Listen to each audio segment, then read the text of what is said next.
everyone. Thank you very much for coming to the embassy. As you all very well know, the president is due to arrive in Singapore a few hours from now, uh, and all the Filipinos in Singapore are very excited to welcome the president, and they look forward to the meeting with the president on Friday, on the 16th of December. And we are also very happy that the Singaporean government has accorded state visit status to this visit of the president, and he will meet with President Tony Tan Keng Yam and Prime Minister Lee Hsien Loong, as well as with other Singaporean businessmen. And of course, their talk will cover the whole range of issues, from our political cooperation to our economic relations, including trade and investments. And of course, we expect that the issue of Filipinos working in Singapore will also be covered in their discussions. So we believe that this is a very important meeting. The Philippines and Singapore are very close partners. Singapore is our fourth largest trading partner, also one of the biggest investors in the Philippines, home to around 180,000 Filipinos, and of course, a source of remittance amounting to over $1 billion. So it's a very important country to the Philippines. In the same way, the Philippines is very important to Singapore, because our workers contribute to the development of this country, and our huge market is a big potential for Singaporean businessmen, given the limited size of the Singaporean market and its orientation to go overseas to explore opportunities in other big markets. And the Philippines, with a population of over 100 million and rising middle class, is of course a very attractive market for Singaporean businesses. So we hope that this will further boost our economic relations, to provide more employment opportunities to our countrymen back home, and also to assure our overseas Filipino workers in Singapore that the government will continue to promote their interests and protect their welfare. At this time, there will be no agreements. We have a Philippine-Singapore action plan, which is held almost annually, and during these negotiations or discussions, we cover all sorts of cooperation. But this time, there will be no bilateral agreements that will be concluded. Most of them are with the Singapore Business Federation president, and of course, those who have investments in the Philippines, Keppel being one of them, and then the Singtel and other companies. That I wouldn't want to preempt our commercial team, who will be discussing this matter. Actually, we are expecting around 7,000 attendees to the PhilCom meeting on Friday. We are getting that venue, that big venue for our countrymen, and we still have a lot who want to join, but given the space limitations, we cannot accommodate more. But I just wanted to point out that the interest has been very high among our countrymen, and 2 days after we announced that the president will be coming and meeting with them, we already had thousands of pre-registration applicants who indicated their interest to see the president and hear him speak. So, and we believe that this is the biggest crowd ever in in Singapore. It's the biggest among Filipinos, the biggest Filipino gathering that we will see. The president garnered 80% of the total votes cast in Singapore. So he is really very popular, and our countrymen in Singapore really supported him during the elections, and continue to support his leadership and vision for our country. His visit has long been awaited, immediately after the elections, when he garnered an overwhelming majority. Filipinos who supported him have always expressed their wish that the president visit Singapore, and we're happy that before the end of the year, this visit will finally happen. And we expect more to welcome the president along the way, or on the way to the expo, the Max Pavilion, where the Filipino community meeting with the president will be held. I think in terms of number of OFWs, with around 180,000, Singapore ranks second in Asia after Hong Kong, and probably in the top 8 in the world. Compared to other countries, it's not really the source of the biggest, well, it's not among the highest in number of Filipinos, but despite its relatively smaller size compared to the Middle East or North America, we also get a lot of remittances from Singapore. Central bank figures will show that around $1 billion the previous year more have gone to the Philippines as remittances from Singapore. Mentioned there are 180,000 Filipinos. Around 60% of these Filipinos are executives, skilled workers, professionals, and 40% plus are household service workers. So it's not really true that majority of Filipinos in Singapore are household service workers, because more and more now are professionals and skilled workers or semi-skilled workers. In what sector, sir? The workers are in finance. There are around 65,000 are in financial executives, engineers, medical workers, nurses, teachers, even some corporate lawyers, and other licensed professionals, PRC licensed professionals. More than 20,000 are highly skilled workers.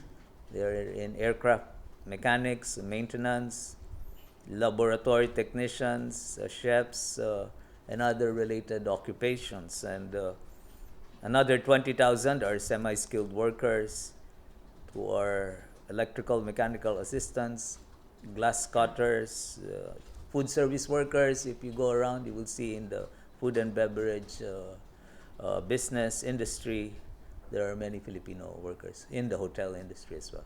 We have no knowledge of his blacklisting. In fact, when the president is visiting Singapore upon the invitation of Prime Minister Lee Hsien Loong, which invitation was extended when they met at the sidelines of the ASEAN meeting in Laos.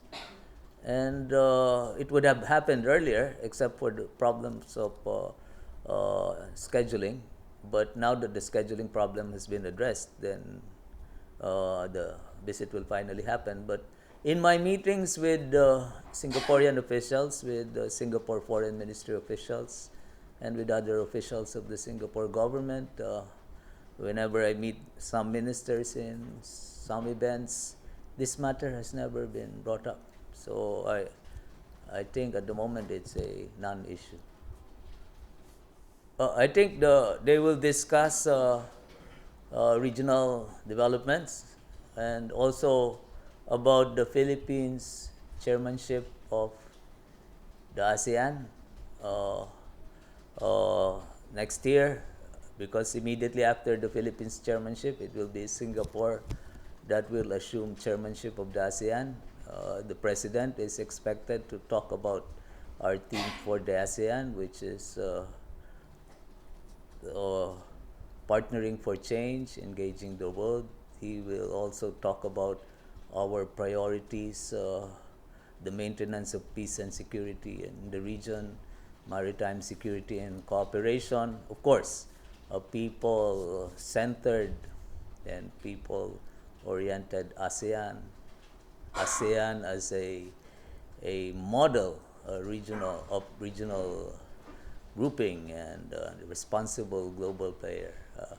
This will figure prominently in their talks. I also think that they will discuss the economic relations between our two countries uh, in the face of the global uncertainties and prospects for further cooperation. Uh, these are among the topics that will be raised. I am also sure that they will talk about the Filipinos in Singapore and among other topics. One of their concerns, which actually is not really decided by political leadership but by market forces, is that given the slowdown in the world economy, which also affects Singapore, there may be cases when uh, there are perhaps need to cut down on manpower. So this is a concern of our countrymen, especially those working in the oil and gas industry. But fortunately, with the upswing of oil prices, I think this will be minimized. We also have concerns of those who are pass holders who have difficulty enrolling some of their children in school because of the limited slots, uh, and because of the increase in the salary wages of these pass holders, some of them are not entitled to bring their dependents. So maybe these are some of the concerns.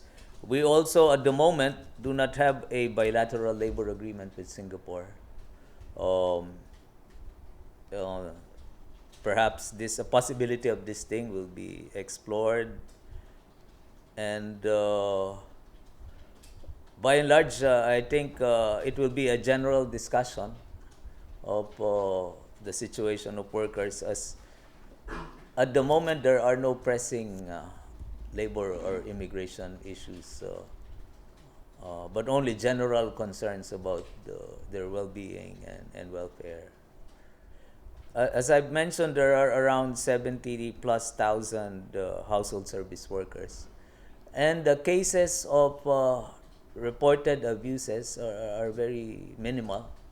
Uh, in fact, that's not even reaching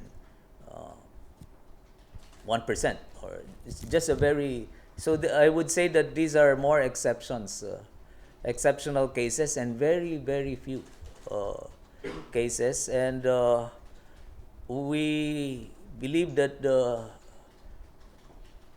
system for redressing grievances of those who allege abuse is in place, and that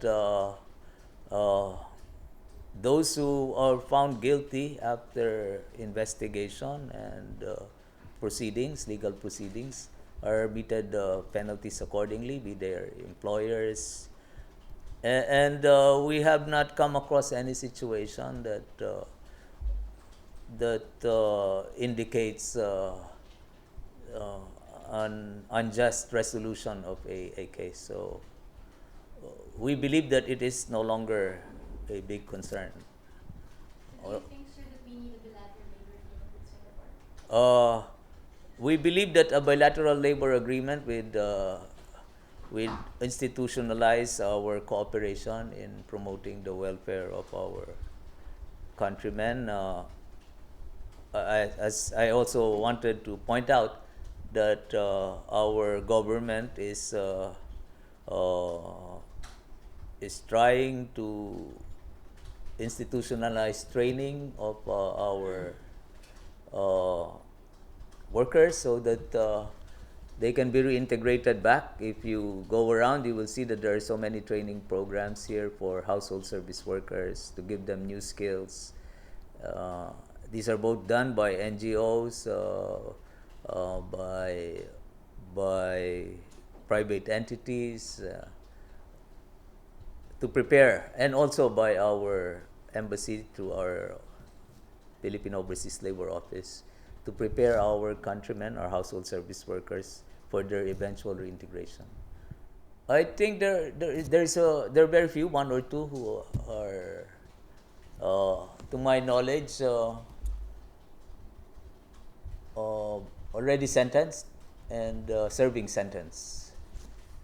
I don't think we can divulge the names of these people. I think they have been charged and sentenced for trafficking of illegal drugs. One of them got 25 years in prison. Walang death penalty. The moment, walang death penalty. Well, they have death penalty, but there is no Filipino has been sentenced. No one for execution, and no one sentenced with the death penalty, and nobody facing a charge that carries the penalty of death. Very sure at the moment, but I don't know if it's heroin or something. There are a few Filipinos in jail. I think 10 to 15.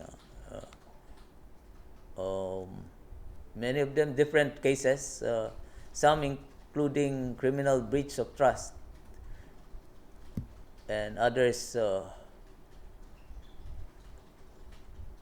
theft, others sexual offenses. So those are the few charges. These are not charges that do not carry long prison terms, but only.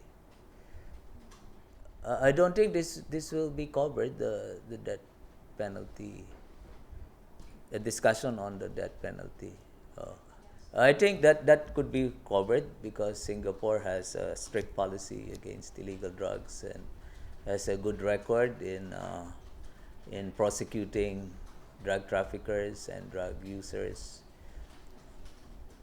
And as a hub, it has also experience in controlling the flow of illegal drugs. But of course, the circumstances of our two countries differ. It's easier to control flow of goods from abroad to Singapore and out compared to the Philippines, given our geography and archipelagic nature. Thank you. Maraming salamat po sa inyo.